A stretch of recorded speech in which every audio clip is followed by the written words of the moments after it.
The Bolts got bombed. This was really bad. Jim Harbaugh made the comment, we'll find out who we really are, before they went to Pittsburgh.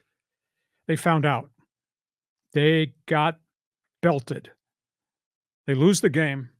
They got mugged. On top of that, they lose the quarterback, Justin Herbert, goes down again, re-injures the high ankle sprain. They lost their left tackle with a pectoral injury. They lost their right tackle, Joe Alt, with a possible tweak strain of the knee.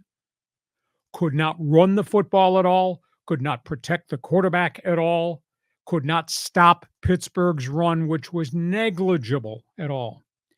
Do you know in the second half of that game, the Chargers were outgained 243 yards to minus 15. The Chargers had minus 15 in offense in the second half in Pittsburgh. That's unbelievable. Now, a bunch of that was the 5 quarterback sacks that they allowed as Herbert took a beating, and then Taylor Heineke came in and he couldn't move the football because there was nobody blocking for him. On top of that, the Chargers took 3 major personal foul penalties. They had 3 different penalties in one series that led to a 55-yard touchdown pass.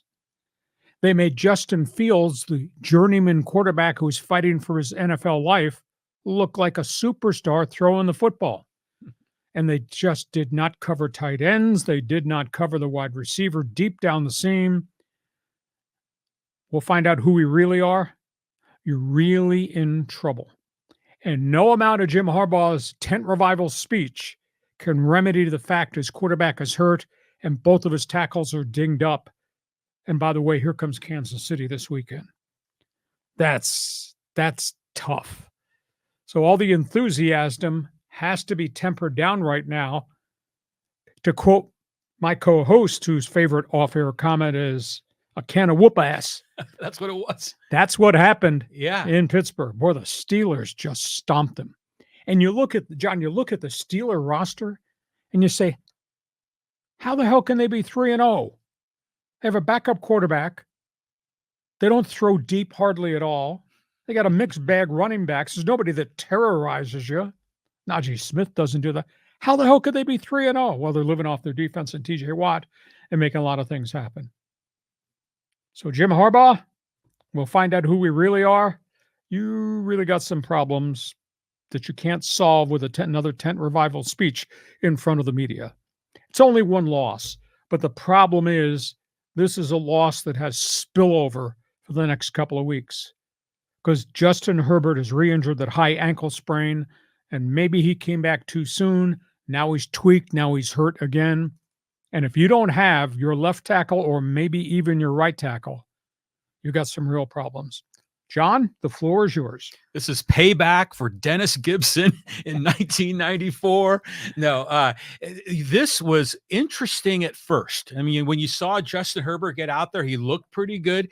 And let's talk about some of the positives. Quentin Johnston is looking very good as a receiver. Yes. Now Lad McConkey catches everything. Yeah. And there's a lot to be excited about, but no one's going to be able to get the ball to those guys because, you can't count on Easton Stick. Maybe you count on Heineke if the offensive line was doing well. But yeah, this is setting up for a disaster. So now you want to hear what Harbaugh's going to say about this to kind of keep this thing going. But in a way, as a former San Diego Chargers season ticket holder, this was charging again. It's like bad luck happens to these guys all the time.